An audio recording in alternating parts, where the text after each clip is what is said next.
Shalom, selamat berjumpa kembali bersama saya, Pastor Lawrence Dihe, dalam acara renungan di Mimbar Religius, channel YouTube Kebanggaan Kita Bersama.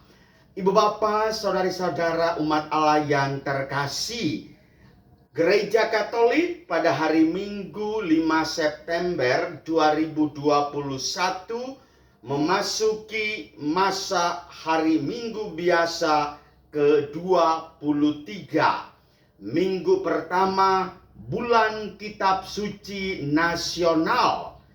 Tema yang diusung adalah Yesus adalah teman seperjalanan kita. Latar belakang yang dilihat oleh para penanggung jawab bulan Kitab Suci Nasional adalah situasi pandemi yang masih saja menjadi buah bibir, menjadi ketakutan, menjadi kecemasan dan kegelisahan kita bersama. Tetapi percayalah, cinta Tuhan tidak akan pernah meninggalkan kita.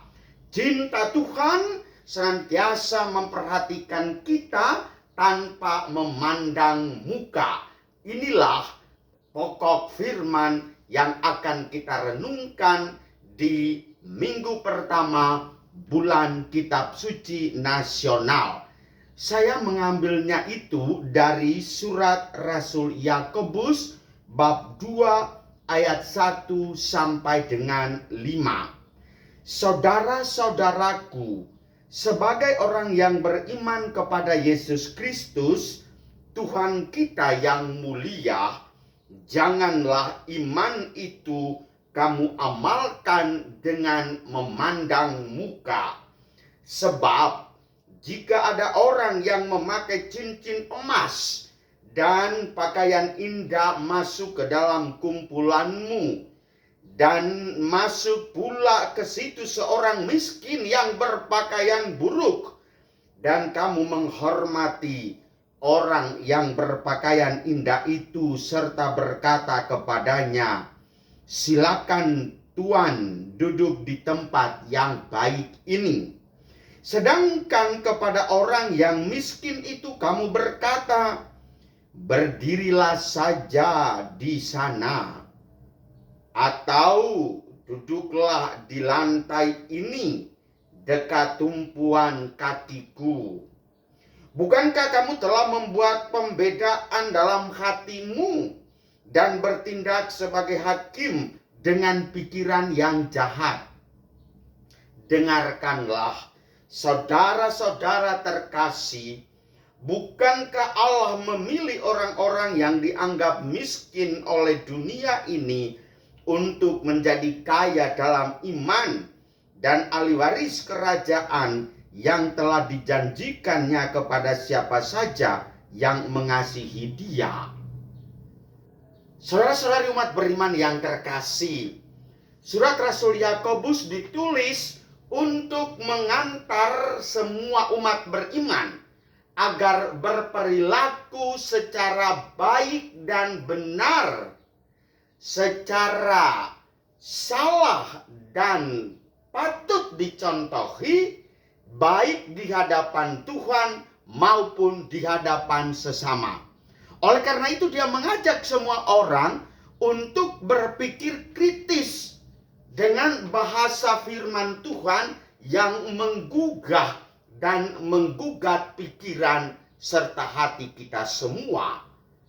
Iman tanpa memandang muka. Bahasa penuh perumpamaan, penuh kiasan yang mau menggambarkan kepada kita sekalian bahwa di dalam gereja Katolik yang bersifat satu, dia tidak membeda-bedakan orang. Silakan saja Anda mencari gereja Katolik di seluruh dunia. Di sana ada terjadi percampuran macam-macam orang. Baik itu berpendidikan tinggi, sedang, menengah, rendah. Baik itu orang kaya, sedang, miskin. Baik itu orang hebat maupun orang biasa saja. pastor, suster, bruder, frater, kita semua satu. Itulah hebatnya gereja Katolik. Maka kadang-kadang saya berpikir, pemahaman ajaran Yesus Kristus ini sepertinya, mohon maaf saya katakan tanda petik ya, tidak persis sama. Karena saya tidak mengambil perumpamaan ini untuk membandingkan iman akan Kristus. Bagaikan corona. Corona itu tidak memandang muka loh. Selama 2 bulan belakangan ini kita memasuki tahap kedua, atau boleh dikatakan kloter kedua gelombang corona yang menggetarkan. Berita harian penuh dengan corona. Dan yang sakit kena corona, meninggal karena corona dalam tanda petik, baik itu pemerintah maupun masyarakat biasa, pastor, suster, dan awam biasa, yang kaya, yang miskin, yang berkedudukan di pemerintahan dan masyarakat biasa, semuanya kena. Dan juga nyaris lumpuh perekonomian, relasi sosial, semuanya menjadi sirna. Inilah cara kerja corona. Tapi saya mau melihat dari segi tidak memandang mukanya itu. Nah, umat beriman yang terkasih, Yesus mengatakan bahwa berimanlah dengan tidak memandang muka. Maka kita dituntut untuk memberikan perhatian, pelayanan tanpa memandang muka. Kami sebagai pastor hari-hari bermenung, berefleksi. Apakah kami melayaninya itu dengan pilih kasih? Kalau ada seperti itu silakan saja Anda menyampaikan. Sejauh saya tahu kami di paroki MBPA dan seluruh gereja Katolik nyaris tidak ada yang namanya memilih kasih. Baik itu yang kaya, yang miskin, yang berpangkat dan tidak berpendidikan atau tidak, kami semua melayani sama saja. Serupa sude. Kita masing-masing manusia yang memiliki kelemahan, barangkali ada kecenderungan, ada kecondongan. Inilah yang menjadi refleksi kita bersama. Demikian juga dalam keluarga. Orang tua hati-hati loh dalam membina dan mendidik anak-anak. Jangan sampai Anda memperlakukan anak-anakmu itu dalam kelompok tertentu. Mentang-mentang anakmu itu patuh, sering ranking di sekolah, mendapatkan juara ketika ada lomba ini dan lomba itu, lalu Anda menganak emaskan si A, menganak perakkan si B, menganak intankan si C, menganak berliankan si D. Hati-hati sekali. Itu akan terjadi ketimpangan psikologis di tengah keluarga. Dan ini merupakan keluarga yang bisa terancam broken, bisa terancam pecah. Dan jangan Anda terkejut kalau tiba-tiba anakmu itu menghilang dari rumah, kemana dia pergi. Tidak usah persalahkan anakmu, tapi persalahkan diri orang tua. Sampai sejauh mana. Apalagi di tengah corona ini, kamu mengatakan bahwa kita di rumah saja, tidak usah keluar. Ternyata dia pergi, tidak kembali-kembali. Renungkanlah diri kita. Ibu bapak saudari-saudara yang terkasih. Lalu bagaimana dengan kaum muda? Apakah Anda benar-benar memenuhi amanat Tuhan Yesus dalam memilih jodoh tanpa memandang muka? Inilah refleksi kita bersama kaum muda, para naposo sekalian.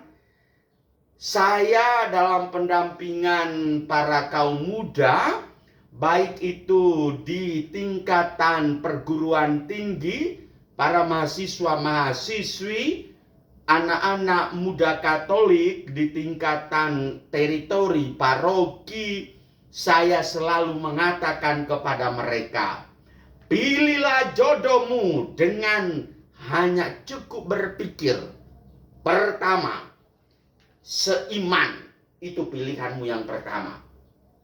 Tapi kadang-kadang saya juga bertanya, Kalau seandainya cewek itu tidak pernah mendapatkan cowoknya seiman, apakah dia akan menghidup sebagai gadis sampai akhir hayat ya? Kalau cowok mah gampang. Tapi ingat, cowok juga jangan sampai Anda terseret dengan iman tetanggamu. Wah, itu imanmu yang dangkal itu. Oleh karena itu, pilihlah pasanganmu pertama-tama seiman. Dan saya kadang-kadang berpikir juga lebih jauh. Bagi cewek yang semenjak mengenal dunia percintaan, jodohnya itu hanya kepada gereja tetangga. Gereja tetangga. Kalau memang dia mengajak kamu untuk mengikuti gereja tetangga, no problem. Tapi ingat, jangan sampai saksi Yehova. Jangan sampai karismatik yang begitu fanatik. Atau tiba-tiba Anda sudah memakai jilbab. Waduh, luar biasa. Yang pertama adalah seiman. Yang kedua, hatinya cocok. Rohaku dan rohamu menjadi saroha. Jangan pula Anda mengatakan kita akan berdua akan hidup dalam satu keluarga, tapi biarkanlah cintamu, hatimu bepergian ke arah A, cintaku dan hatiku berada di arah B. Tidak cocok. Itu bukan lagi untuk seiman itu. Lalu yang ketiga, ya ada kecenderungan memandang muka, tapi bagi saya bukan. Saya mengajak kamu untuk begini, minimal kalau dibawain ke acara kondangan, tidak malu-maluin gitu loh. Ya itu luar biasa. Maka kaum muda hati-hati sekali dalam memilih perjodohan. Dan jangan cepat terpana dengan bujukan dan rayuan kaum laki-laki. Ingat, kaum Adam itu adalah ahli berpidato, ahli untuk berbicara. Dia akan mengumbar janji dan mengatakan kepadamu, adikku, cintaku kepadamu bagaikan aku memelihara biji mata. Di mana saja adik bepergian, abang selalu berada bersamamu. Anda pergi ke bukit, akan kudaki. Anda pergi ke laut, akan kudalami. Anda pergi ke hutan, akan kumasuki. Anda pergi ke mall, akan kuikut sertakan. Anda pergi ke gereja, mohon maaf, gugurlah cinta itu, renungkanlah itu. Ibu bapak saudara-saudari umat Allah yang terkasih, akhirnya menghargai dan menghormati sesama adalah wujud iman yang dewasa. Itulah eksistensi orang beriman. Iman orang Kristiani harus berwujud dalam tindakan, karena iman bekerja sama dengan perbuatan, dan oleh perbuatan itu iman menjadi sempurna. Injil Yakobus bab 2 ayat 22. Mari kepada umat Bapa sekarang saya mengajak kita mengamalkan iman, tidak memandang muka. Tuhan memberkati kita semua. Amin.